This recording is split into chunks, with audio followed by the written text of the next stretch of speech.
tumekuwa tukijifunza juu ya kujitambua. Somo nao sema jitambue.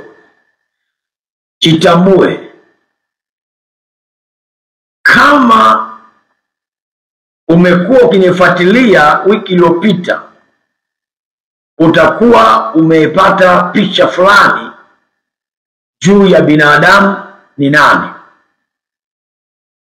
Na kama hutajitambua, utaweza kuishi maisha ambayo sio ya kwako, kwa sababu hujitambui. Na tukasema Yesu aliuliza swali ambalo swali hili tukalijengea somo. Alitaka kuelewa wale waliomzunguka kana kwamba wanamjua au vipi. Akasema, mnanisema mimi ni nani? Lakini Petro alikiri na kusema, wewe ni Kristo, mwana wa Mungu aliye hai. Alafu Yesu akamwambia, sio damu na nyama vimekujulisha hili, ni Mungu Baba alikufanya ujue, unifahamu. Baada ya kuongea hivyo, akamwambia, kwenye ufunuo huo nitalijenga kanisa langu, na milango ya kuzimu haitaweza kulishinda. Mtu anapomjua Yesu, upande wa pili anakuwa amejijua yeye, kwa sababu Yesu Kristo ni sura kamili ya Mungu. Na katika mwanzo Mungu alisema, na tufanye mtu kwa mfano wetu na sura yetu. Hivyo mwanadamu ni mfano wa Mungu, ni sura ya Mungu. Kwa hiyo unapomjua Yesu, unapomjua Mungu, unakuwa umejijua wewe mwenyewe. Na hiyo inakupa ujasiri mkubwa kwamba malango ya kuzimu, nguvu za shetani hazifui dafu kwako, hazikuwezi. Haiwezekani ukashindwa na shetani ukijijua wewe ni nani. Sasa kwa sababu sisi tumeumbwa kwa mfano na sura ya Mungu, sasa sisi ni nani? Lazima kwanza tuseme Mungu ni nani. Sasa Mungu ni roho. Maandiko yanasema katika Yohana 4:24 inasema Mungu ni roho, na wale wamwabuduo inawapasa kumwabudu katika roho na kweli. Kwa Mungu ni roho na sisi ni roho. Na sasa tunajenga hapo, sisi ni roho lakini tuna mwili. Sasa leo nitajaribu kukuuliza maswali kadhaa. Nafanya kama ufuatiliaji ili nijue kama hayo tunayojifunza unayaweka kwenye matendo. Sababu natamani sana haya tunayojifunza ya kuletee faida, yasiwe tu kwenye elimu, lakini nataka yalete faida kwako. Na sasa kwa hiyo leo nitarudia kidogo vitu kadhaa, na virudie vitu katika namna ya swali, katika namna ya kutaka kujua umevifanyia nini, umetenda nini, umeweka kwenye matendo hayo tuliyojifunza. Na kabla sijarudi pale kwa ufuatiliaji, hata kama ni mara ya kwanza, bado utafaidika, usijali, utafaidika. Katika kitabu cha Wathesalonika wa kwanza sura ile ya 5, some hapo. Wathesalonika wa kwanza sura ya 5 mstari 1-23.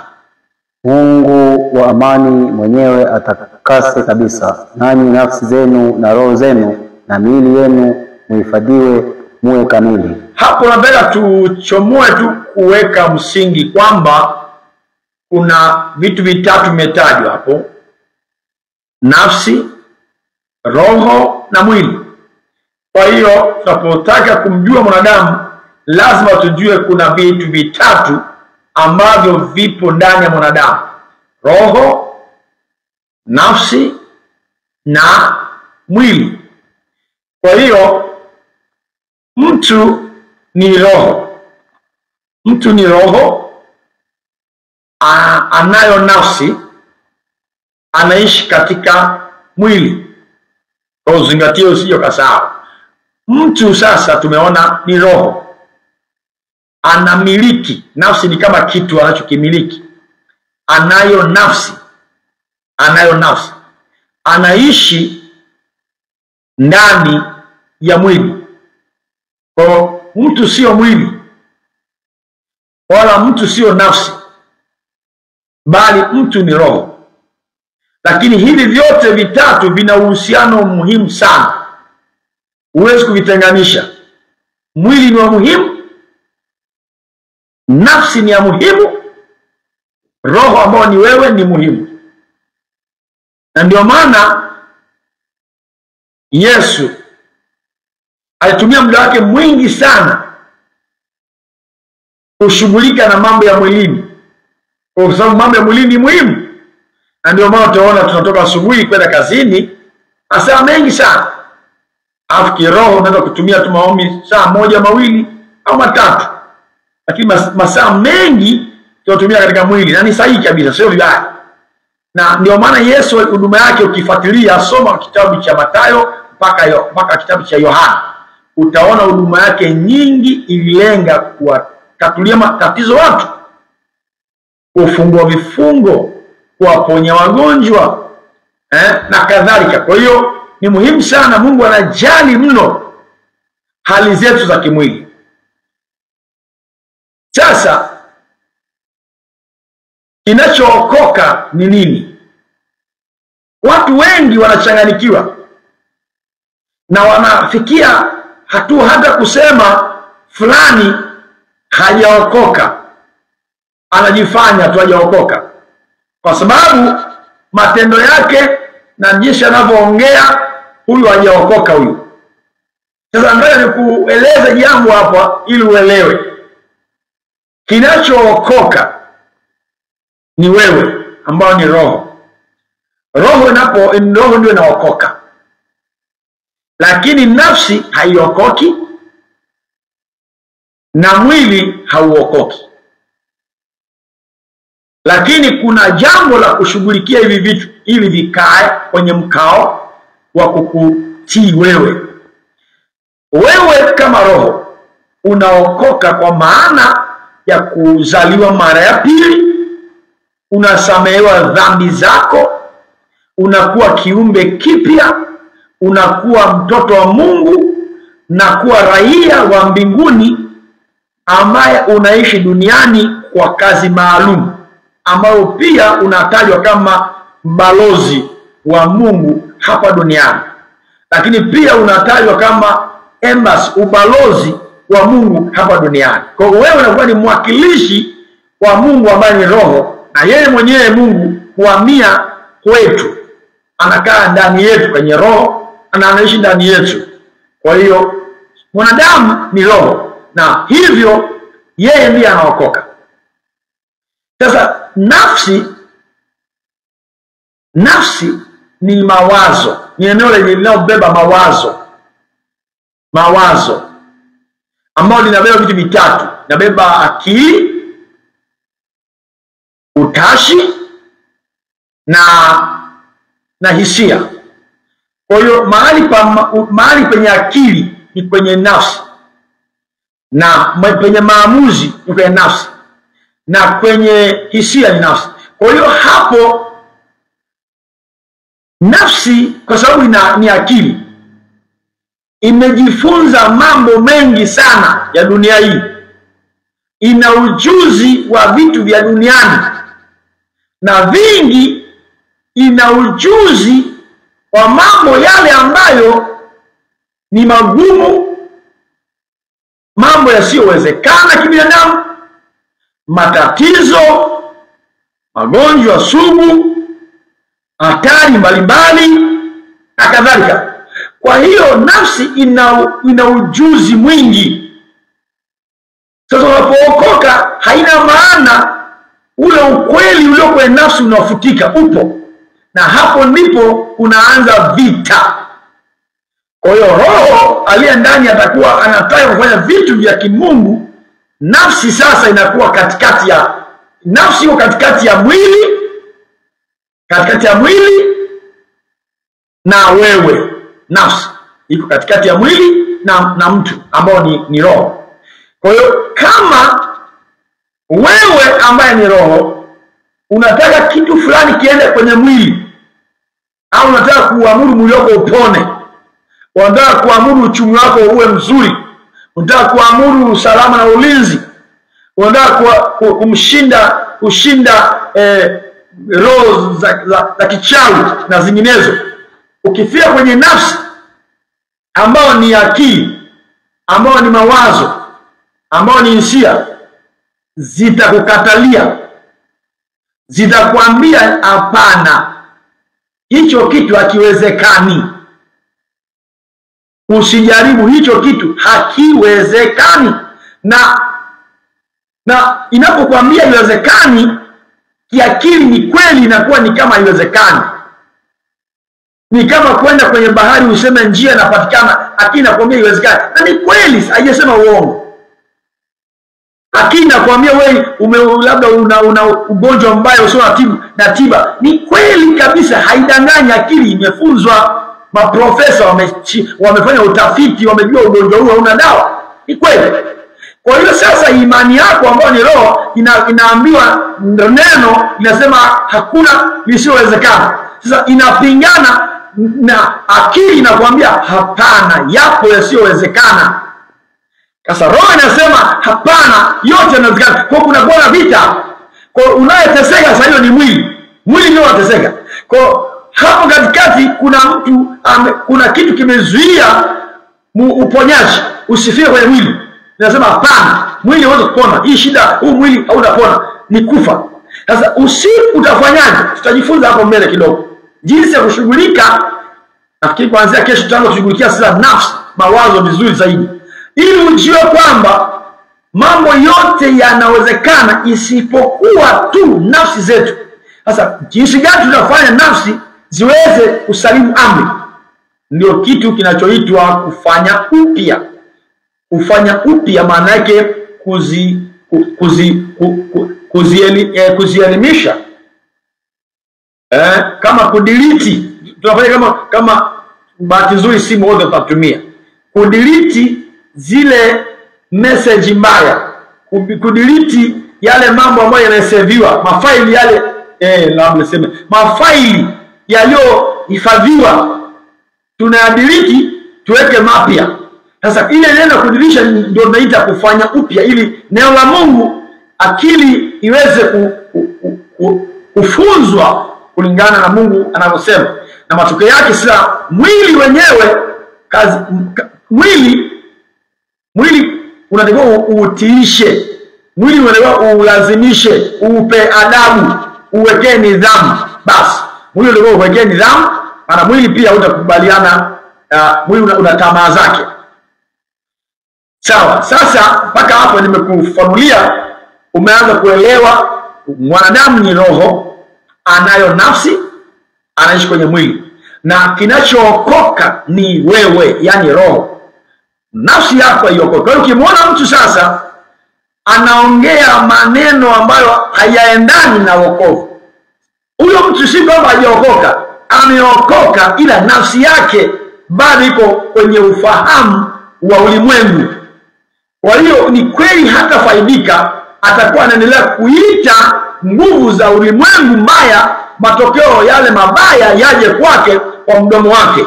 Kwa atakuwa ameokoka, roho imeokoka, na mbinguni ataenda kwenda, lakini hatapata manufaa ya mema yaliyoainishwa, kwa sababu atayakataa kupitia mawazo na akili yake na maneno yake. Ndio maana katika kanisa la uzima, katika neno tunasema amini neno, halafu useme. Kwa hiyo kuna nafasi ya kuamini na useme. Sasa kusema inahusika na ufahamu, inahusika na mawazo, inahusika na nafsi. Kama nafsi haijasafishwa, haijafanywa upya, itakataa.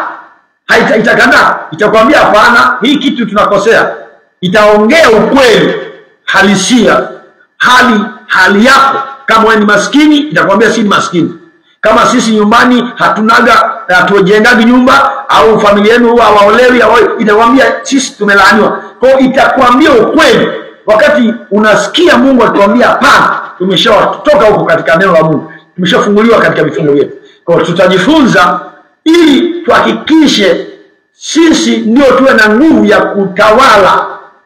Utawala tuanze, tunapozungumza mwaka huu ni mwaka wa neno kutawala, lazima tuanze na kutawala ndani yetu. Sisi tutawale nafsi, tutawale na miili yetu, ndipo tuende hatua ingine ya nje. Kama hatujafikia nafasi ya kutawala nafsi zetu zikalitii neno ambalo ni sisi, na tukatiisha miili yetu ikatii neno ambalo ni sisi, kuna kitu kimoja labda nikiseme pia. Unajua mwili unahitaji kula chakula. Kwa hiyo chakula ni mwili, na mwili ni kile chakula ilichokula. Mwili ni chakula ilichokula. Ndio maana muhimu sana ujue unachokula ndio mwili wako. Ndio mwili wako. Sasa ukila uhai, kila kitu chenye uhai kinahitaji kula vitu vya uhai. Ukila uhai unaingiza uhai. Na tumezungukwa na mauti mengi, tunajilisha mauti. Sasa mawazo kwenye nafsi, ukila mawazo hai unalisha nafsi yako uhai. Kwa nafsi yenyewe inalishwa kwa mawazo. Kwa hiyo nafsi chakula chake ni mawazo. Mawazo ndio chakula cha nafsi. Nafsi sasa unaweza kusema ni mawazo. Unakula mawazo gani? Ni chanzo gani kinachozalisha mawazo hayo? Kwa hiyo utakuta mawazo yetu tunajilisha mawazo yaliyojaa mauti. Kwa kuwa tumezungukwa na ulimwengu uliojaa mauti, kwa mawazo tunayoyapokea ni yale yaliyojaa mauti. Marafiki zetu wanaongea mauti, ndugu zetu wanaongea mauti. Hata sisi wenyewe wakati mwingine tunajikuta tunawaza mauti, unawaza mauti, unaongea mauti.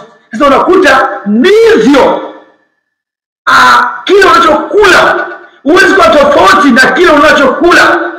Kwa hiyo aina ya mawazo yetu ni vile dunia, tumejilisha dunia sana, tumejilisha uharibifu mno, ndivyo tukawa hivyo. Sasa tunapookoka lazima tutajifunza jinsi ya kujilisha mawazo hai, mawazo yaliyo hai. Sasa yale mawazo hai yatatugeuza tunakuwa watu wapya, watu hai. Ndio Biblia inasema awazavyo mtu ndivyo alivyo. Awazavyo mtu ndivyo alivyo. Huwezi kuwa tofauti na unavyowaza. Na roho hivyo, roho inakula chakula, inakula neno. Kwa hiyo neno ndio chakula cha roho. Kwa roho ni neno, na neno ni roho. Ndio Yesu anasema maneno nawaambia ni roho tena uzima. Kwa hiyo tunajilisha roho neno. Chakula cha roho ni neno. Neno ndio roho. Roho ndio neno. Kwa hiyo ujue roho yako inajilisha neno. Nafsi yako inajilisha mawazo. Sasa mawazo yanaweza kuwa chanzo chake ni neno la Mungu pia, au ni vitu ambavyo ni positive. Na mwili wako unajilisha chakula na vitu vizuri ambavyo mwili wako unatakiwa uwe na afya njema. Sasa nilikwambia mwili una ahadi ya kuishi miaka kamili duniani, na ni muhimu ndio ufuatiliaji naanza sasa. Nikakwambia lazima usikorofishane na asili yako, chanzo chako, kwa kuwa tumetoka wapi. Kila mahali ulipotoka utarudi huko. Biblia inasema roho urudi kwa mwenyewe Mungu, miili yetu ni mavumbi, urudi kwa mavumbi. Lakini tulisogea kidogo, tukasema sisi ni zao la wazazi. Na wazazi wetu lazima tuhakikishe tunawaheshimu, na katika kuwaheshimu kuna kitu kitakuja. Sasa nikuulize wewe, mpaka sasa katika umefanyia nini? Tangu nimefundisha wiki iliyopita, kuna jambo umelifanya katika wazazi, kama wapo au hawapo, umefanya nini? Hata mimi mwenyewe kuna vitu nimefanya kwa wazazi. Kwa sababu gani? Nafanyia matendo na nisikia furaha nyingi, amani nyingi. Kwa nini? Kwa sababu kumbe neno unapolifanyia, unapoingiza kwenye matendo, ndio unaanza kuona utimilifu wake. Tulisema kwamba waheshimu baba yako na mama yako upate heri, uishi siku nyingi hapa duniani. Heshima kwa wazazi ni nini? Wengine umeonyesha upendo kiasi gani? Hata kuonyesha tu unawapenda kiasi gani. Kwa usisubiri mpaka upate hela nyingi, hata kumsalimia na kuonyesha kwamba unawathamini ni jambo la muhimu. Sasa tukaona kwamba mioyo ya wazazi imebeba ahadi na imebeba baraka. Tuliona pale kwenye Mwanzo sura ile, tuende sasa Mwanzo sura 27 mstari ule wa 4 na wa 5. Soma hapo. Nafanya ufuatiliaji sasa. Nataka ukumbuke umefanyia nini. Je, hilo fundisho umelifanyia kazi au umelipita tu, umecomment tu hapo ni nzuri? Nataka matendo. Kuna kitu Mungu anataka kukifanya. Soma. Ukanifanyie chakula kitamu namna ile niipendayo. Ndio. Ukaniletee ili nile. Ndio. Na roho yangu ikubariki kabla sijafa. Roho ya mzazi wako ina baraka. Kuna matendo Mungu anaelekeza hapo. Je, wiki hiyo kuna jambo umefanya ili ufanye moyo? Hapo naulenga moyo bila kujali, sio lazima mpe fedha. Umeufanya moyo wa mzazi wako ufurahi?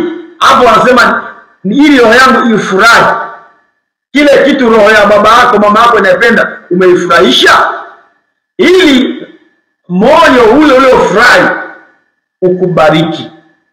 Kama wewe ni mtoto, je, kuna mambo unayofanya nyumbani ambayo yanafanya moyo wa mzazi asikie furaha, kwamba ninasikia furaha kuwa na huyu mtoto wangu, kwa sababu mambo anayoyafanya yananitia furaha?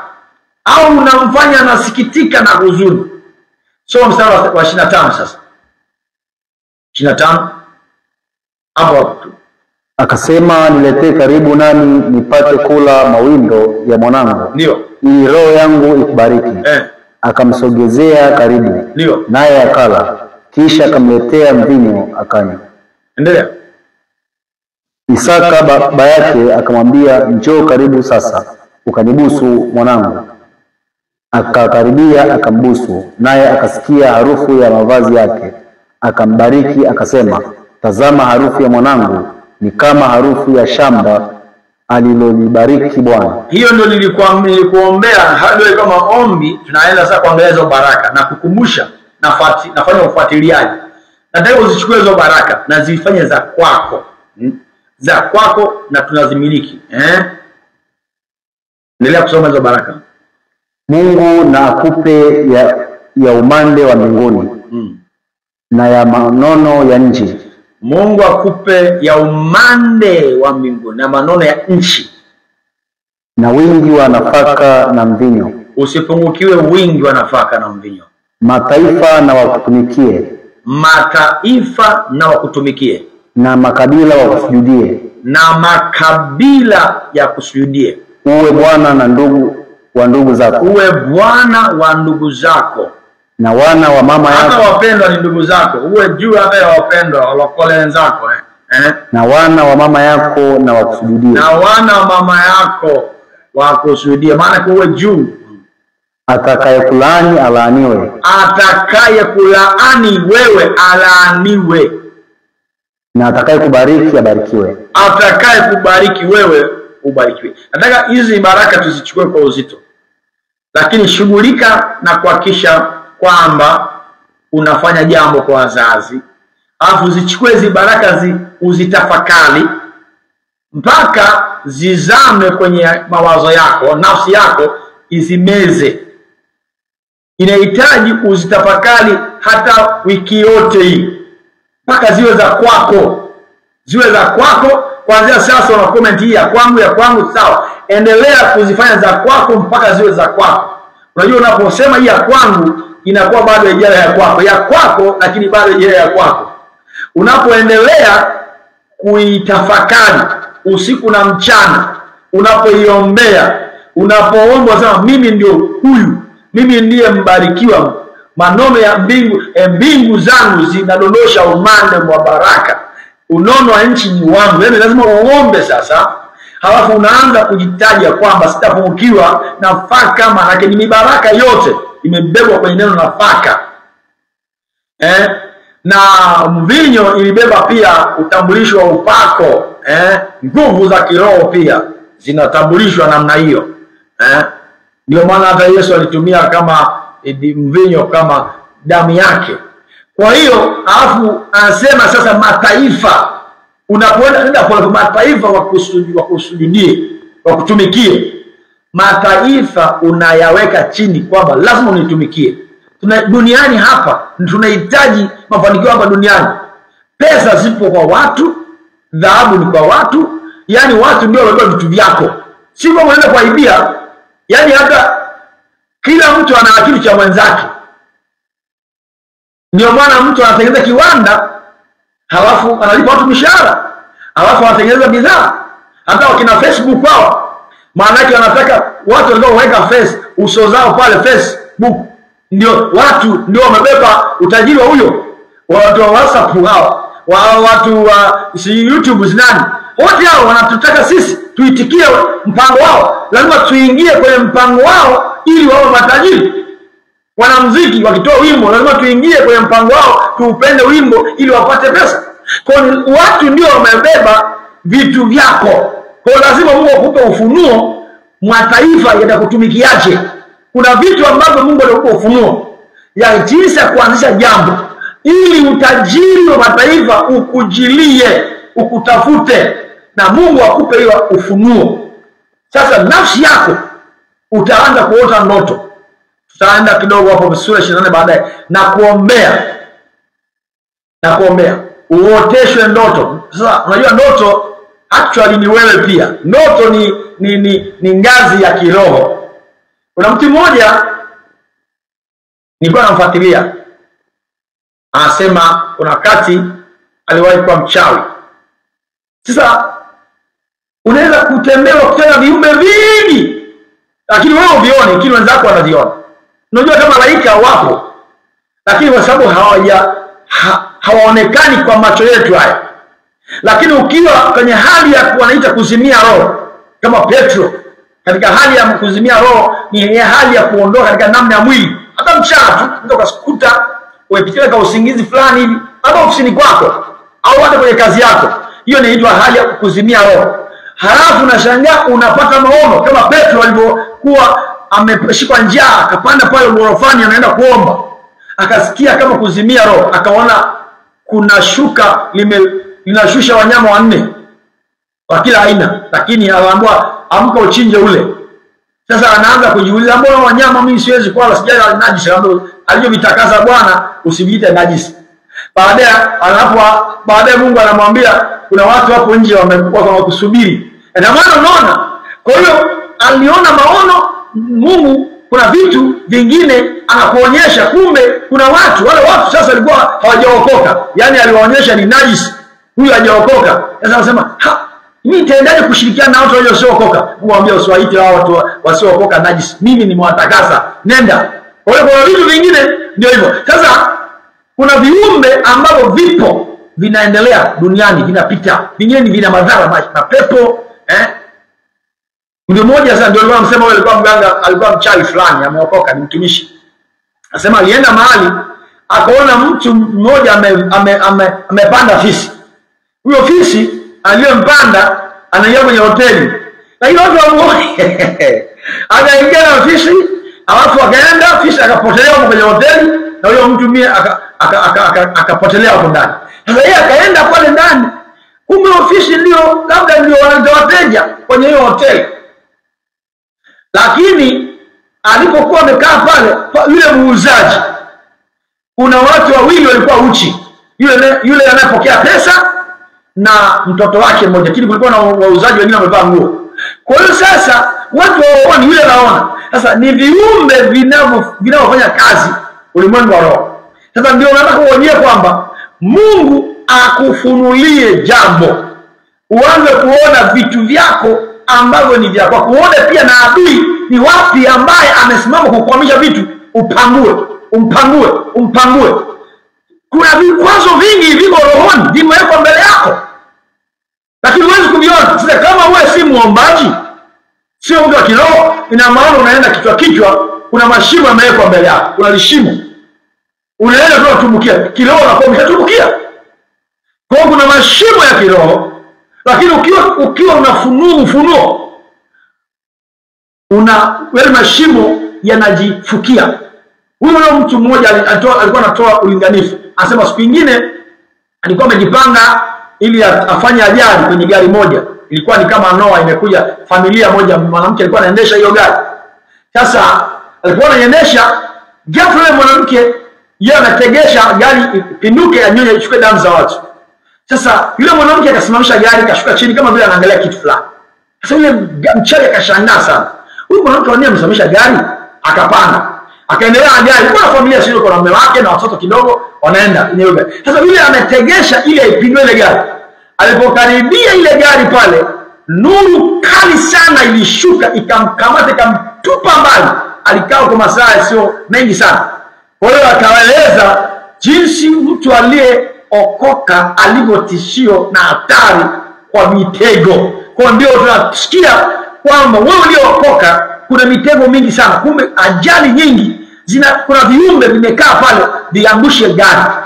Sasa sitaki niseme katika kuendelea somo hili, nitatoa ushuhuda huko mbele wa mambo hayo. Lakini point yangu ni kwamba na kuombea uweze mataifa, kuna watu wanazuia utajiri wa mataifa, waachilie na makabila ya kusujudie. Makabila wote wenye makabila, kuna mtu asiye na kabila dunia hii, wote wawe chini yako na utajiri wao.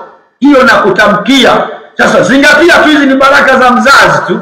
Hata mzazi akiona mimi ni mzazi wako, kiniheshimu tu, pokea pia, kwa sababu mimi pia ukinifurahisha usinihuzunishe. Kwa hiyo na maana furahisha hata mzazi wako wa kiroho, safi kabisa. Alafu upokee miujiza yako. Sasa unaona anayekulaani taachilia laana hizo zimrudie yeye. Anataka ufe, afe yeye. Anataka ufilisike, afilisike yeye. Anataka watoto wako wasifaulu, yeye ndio mambo yake yamharibikie. Lakini chochote kibaya ambaye nakitengeneza kwako kimrudie na kizidishwe.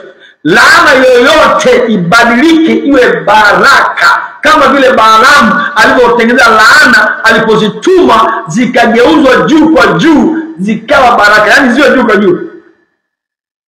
Kuna watu wanakopa salio. Nakopa salio, alafu ukiweka pesa inakatwa juu kwa juu. Yani hawasubiri, wanakata salio juu kwa juu. Kwa hiyo na wanaokuloga ulozi wao ukageuke juu kwa juu, inapofika kwako iwe ni baraka. Hivyo ndivyo Mungu anapofanya. Lakini wanaokubariki wabarikiwe. Sasa tunaenda sura 28, sura 28. Sura 28 soma Yakobo akatoka Beersheba kwenda Harani. Akafika mahali fulani akakaa huko usiku kucha, maana jua lilikuwa limekuchwa. Akatoa jiwe moja la mahali pale, akaliweka chini ya kichwa chake, akalala usingizi pale pale. Akaota ndoto, na tazama, ngazi imesimamishwa juu ya nchi. Na kuombea ngazi iwe ya baraka, ikawe iungane na mbingu yako, na njia yake yafika mbinguni. Yani njia yako ya mema ikafike juu, kinaondoa vikwazo vyote ambavyo vimewekwa na adui, na vipangua ili njia yako ya baraka mpaka ifike pale kwenye chanzo cha baraka. Tena tazama, malaika wa Mungu wanapanda na kushuka juu yake. Kumbuka jana wale waliokuepo, kwa wale ambao mkunifuatilia, nilifundisha aina ya maombi tunapeleka kama uvumba. Tukipeleka maombi, malaika wanashusha majibu. Kwa hapa tunataka hapa napoongea mimi nimeshakuombea tayari, hata kama ukuomba. Sasa malaika wanaleta majibu. Kipindi hiki kinaitwa wakati wa majibu ni sasa. Sasa ninasema wale malaika wa majibu walete majibu yako unayohitaji. Kama unataka afya, afya iteremke ikujie. Unahitaji pesa zikujie. Unahitaji kile unachotaka, malaika wanakuja wanachukua maombi yangu wanayachukua, wanapeleka. Wakipeleka, Mungu anawapa majibu, wanaleta. Wakileta, wanakuja tena, ninaomba, na wewe unaomba. Unachokiomba anakuta unaomba, anachukua, anapeleka. Kwa hapo ni kitu, ni muendelezo, ni majibu kwa kwenda mbele, majibu yaendelee. Malaika wanakuja na kupanda, wanaleta na wanachukua, wanapeleka. Wanachukua mahitaji, wanapeleka, wanaleta majibu. Hiyo ndio maana wale malaika chukua, ndio majibu yako, ndio majibu yanaendelea, na hakuna kuzia. Ngazi yako imenyoka, yani barabara yako ya baraka imenyoka, imeshawekwa na Bwana. Endelea ndugu yangu. Na tazama, Bwana amesimama juu yake. Bwana mwenyewe ndio yupo hapo, ndio chanzo, anaachilia mambo, anatuma malaika, shusha, peleka mzigo huo. Kwa jina la Yesu, peleka mzigo huo. Akasema, mimi ni Bwana. Anasema mimi ni Bwana, anamwambia Mungu wa Ibrahimu baba yako, na Mungu wa Isaka. Ndio. Nchi hiyo ilalayo nitakupa wewe na uzao wako. Ndio. Na uzao wako utakuwa kama mavumbi ya nchi. Hizo ni baraka na kutamkia mahali hapo. Nchi hii Tanzania umepewa, na Afrika umepewa, na ulimwengu umepewa. Yani maadamu tu umekanyaga ardhi ya dunia hii, nimekupa Afrika, nimekupa Tanzania, mikoa nimekupa hii Dar es Salaam. Kwa jina la Yesu, hata mtaa unaanzia kwenye mtaa wako na upanue imani yako. Dunia hii nimekupa. Mungu anasema hii nimekupa. Nchi ulalayo, nawe utaenea upande wa magharibi. Uenee magharibi na mashariki na kaskazini na kusini. Uenee kila mahali, yani wewe panua mipaka yako kwa jina la Yesu. Nataka Mungu aniinulie watu walio na uchumi mkubwa, watu wenye elimu kubwa, watu wanasiasa wenye kibali cha dunia nzima, watu ambao wanamiliki makampuni, watu ambao wana nguvu za kusema kwenye Umoja wa Mataifa, watu ambao sio tu wamekaa kijijini, ni watu ambao wanakubalika kwa jina la Yesu Kristo. Anza kuenea, uenee kusini, kaskazini, mashariki na magharibi. Mipaka yako, yani mvumo wako, watu wakusikie kutokea mbali, watetemeke, waseme huyo ni nani, na jina lako litajwe kwa ajili ya utukufu wa Mungu. Sema amina hapo ulipo. Amen. Endelea kusoma. Na katika wewe na katika uzao wako jamaa zote za dunia watabarikiwa. Sasa usio mchoyo. Wewe, katika wewe, yani katika wewe ndio mwanzo, wewe ndio sababu ya baraka za wengine. Kwa nikuombee moyo wa ukarimu, nikujiandae kuwa mkarimu. Anza kusaidia, anza kufanya mazoezi. Kile kidogo unacho anza kukifanya, anza kupanga. Hii 5,000, 10,000, itenge 500. Tafuta mtu mpe 500. Angalia maskini, anzia kwenye nyumba ya Bwana. Anza kufanya mazoezi, maana wewe, katika wewe, halafu na uzao wako, na vile unavyovianzisha na vile utakavyovizalisha vitakuwa ndio sababu ya dunia kubarikiwa. Unajua Mungu hana upendeleo. Unajua tunaposoma Biblia tunafikiri kuna watu walikuwa maalumu kama kina Ibrahim alikuwa binadamu kama wewe tu. Ibrahim hawezi kuwa bora leo kuliko wewe uliyeko hai. Maana yeye ameshakufa. Kama akiwa bora sasa itakuwa Mungu mwenyewe bado hasara. Yani Paulo hawezi kuwa bora kuliko wewe uliye hai. Kwa sababu kama Paulo atakuwa bora kuliko sisi, ina maana Mungu ana hasara. Musa akiwa bora kuliko sisi, maana tuna hasara. Lazima sisi tuwe bora, kwa sababu wakati huu ndio tunaendeleza kilichoanzishwa na Musa, Paulo na Ibrahimu. Hata wao wanafurahi tunapoendeleza ushindi wao, wanasema safi safi. Ni kama zile mbio za kupokelea vijiti. Unapomwenzako akikimbia vizuri akakupasia wewe, afu kaanza kutembea, sasa unamhuzunisha. Lakini akipokea neno la pigia mbio kubwa kuliko yeye, anasema anapiga makofi, anashangilia. Ndio hivyo. Tulipokea vijiti vyao, tuendeleze, washangilie, tuwape furaha wale wenzetu waliotutengenezea imani, mitume wale, manabii wale, kina Elia wale, wote wale, kina Yoshua, tuwaone tunapiga mbio na jemadari wetu Yesu Kristo mwenyewe ambaye anakaa ndani yetu. Tumpe raha kuona nimempata mtu ambaye anaendeleza hiki kitu kwa utukufu wa hali ya juu sana. Kwa nini ninachotakiwa uelewe hiyo kitu? Katika wewe na katika uzao wako tusilegee. Mungu anatutegemea sisi tuwe sababu ya mitaa yetu kufurahi, tuwe sababu ya miji yetu kuinuka, tuwe sababu ya mahuduma zetu. Wewe sio mzigo kwenye huduma uliopo, usio mzigo kwenye kanisa uliopo. Wewe uwe sababu, hata mchungaji wako asikie nimpate wapi mtu kama huyu. Unajua na sisi watumishi wa Mungu tunapanda mtu nasema Mungu asante kwa kunipatia mtu huyu. Lakini kuna watumishi wanasema Mungu tafadhali niondolee. Niondolee mtu ni shida sana. Ingawa wakati mwingine Mungu anakupatia watu wenye mashida, wana matatizo, mgogoro. Mungu awaondoe pia ili wakusaidie uombe zaidi kama vile Yuda. Yesu akuomba aondolee.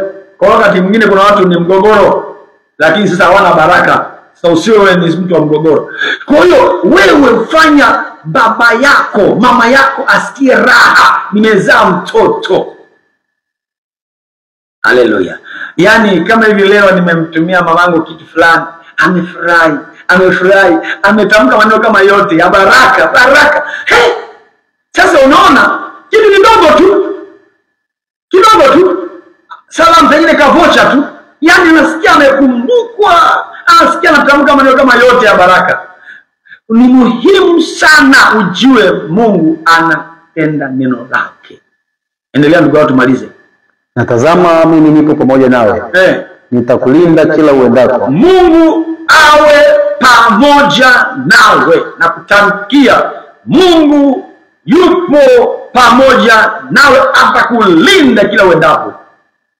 Nami nitakuleta tena mpaka nchi hii, kwa maana sitakuacha hata nitakapokufanyia hayo niliyokuambia. Mungu hatakuacha mpaka akuinue, mpaka akufanyie haya aliyokuahidi. Jiandae kuinuliwa na Bwana. Jiandae, Mungu hakuachi. Hana kupigia changamoto. Wewe elewa, ndio nafsi nitakufundisha mambo ya kesho na kuendelea. Tutaifundisha nafsi. Maana Mungu tutajifunza tabia zake. Ndio unaweza kukuta siku nyingine ukatembea siku 3 hamna maji, na ukakuta maji yana uchungu. Hakuna chakula. Maana kwa hiyo Mungu anapokupitia kwenye mapito haina maana kwamba amekuacha, ila nafsi zetu zinakuwa zinatembea kulingana na hali halisi.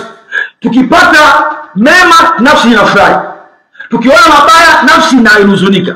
Tukiona pesa tunafurahi, tukipitia siku 3 mambo yajakaa, haina Mungu anatupima tunafurahia matokeo au tunafurahia kile tunachokimiliki. Maana hata kama hujaona kwa macho yako kile kitu bado ni cha kwako na unakishikilia na unakimiliki. Kwa Mungu anataka tuamini hivyo. Ndio maana Musa alikuwa ameelewa njia za Mungu. Wana Israeli walikuwa wanategemea kuyaona matendo yake tu. Wakiona matendo ya Mungu wanashangilia sana. Wakisikiona matendo ya Mungu wanaanza kunung'unika. Tuna watu wengi leo wanajiita waaminio, wasipoona matendo ya Mungu wanaanza kunung'unika, wanaacha kuatifu kwa neno, wanaacha maombi, wanaacha kutoa sadaka, wanaacha kwenda kwenye nyumba za ibada, wanaacha mambo yote. Wanasema Bwana, mambo yetu tunajishumua. Wanaacha kujitolea kwa Injili, wanaacha kila kitu. Kuna watu mpaka wanathubutu kumdai Mungu, hata wanapojenga makanisa wanamdai Mungu nilipe. Yaani tumeenda mbali, akili yetu tumepotea sana. Mungu akusaidie. Kwa hiyo kuna vipindi vya kupimwa. Biblia inasema hivi, iwende utendaji wa neno, wala sio sikiaji tu. Ibrahimu baba yetu, je, hakuhesabiwa haki kwa sababu alipojaribiwa amtoe mwanae Isaka? Na ndipo Mungu akamfanya kuwa rafiki wa Mungu kwa sababu alijaribiwa. Ibrahimu alijaribiwa, mimi nitajaribiwa, wewe utajaribiwa.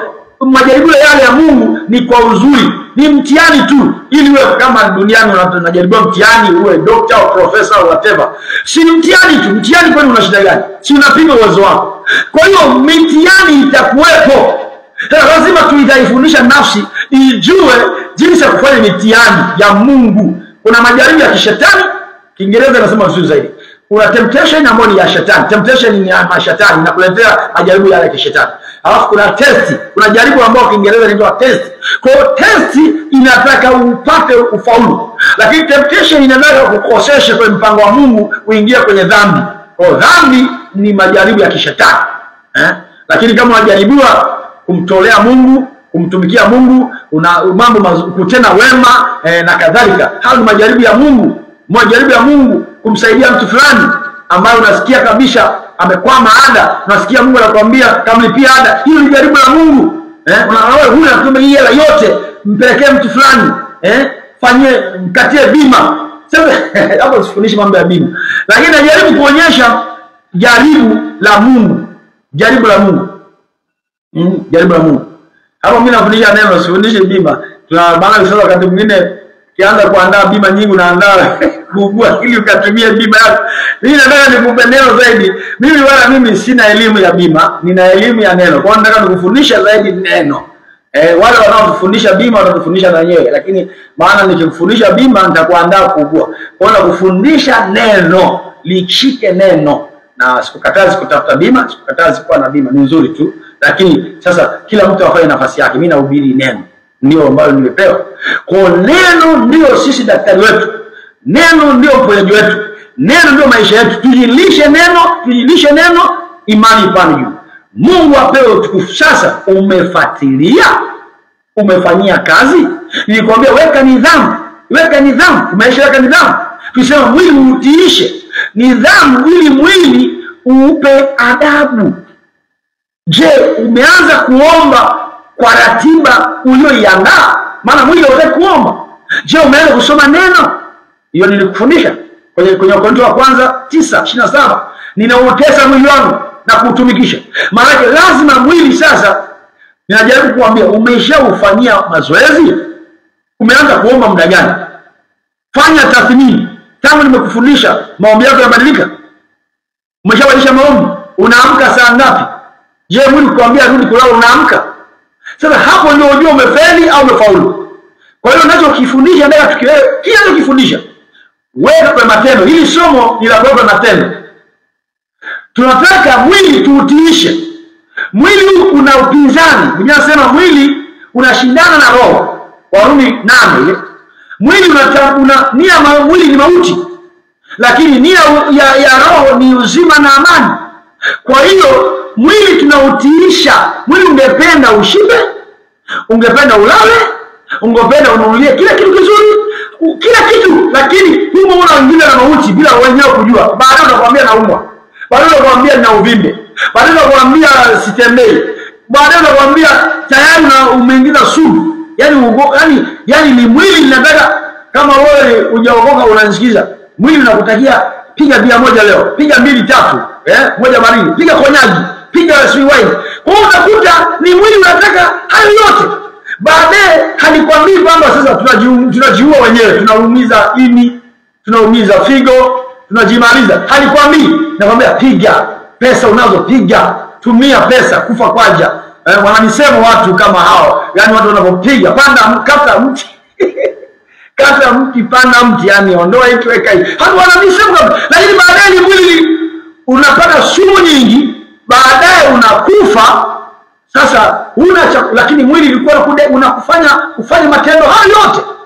Kwa mwili lazima upe adabu ndio uishi miaka mingi. Mungu akusaidie. Mungu akubariki. Mungu akuinue. Inua matendo. Imani sio na matendo imekufaa. Kwa hiyo napomaliza nitaanzia kesho kwenye Wakorintho wa pili sura ya 10 mstari wa 3 hadi wa 5 na Wakorintho wa kwanza sura ya 2 mstari wa 9 na kuendelea. Hiyo ndio tutaanza kujenga juu ya nafsi sasa. Tutaanza mawazo.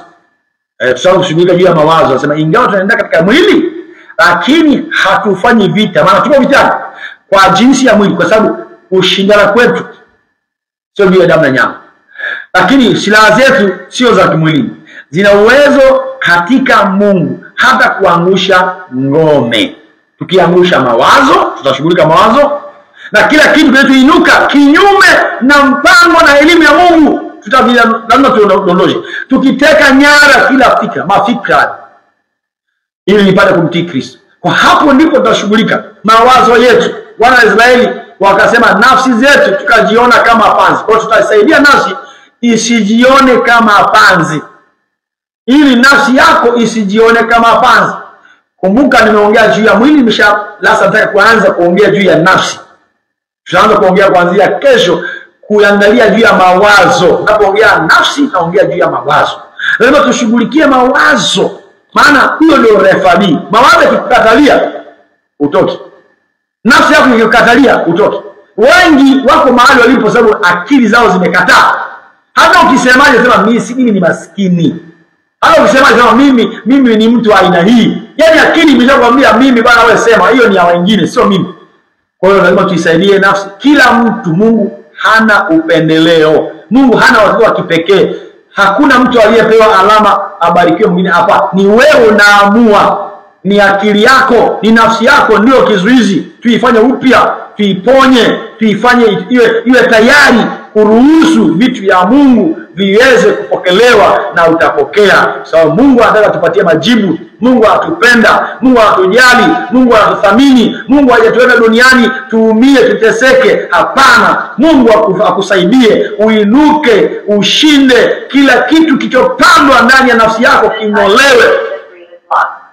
Kila pando nao kufanya mawazo yako yawe giza, hilo pando la giza liondoke. Inakufanya usiamini, inakufanya uwe na mashaka, inakufanya uamini mabaya tu, uamini aibu tu, ujikatie tamaa.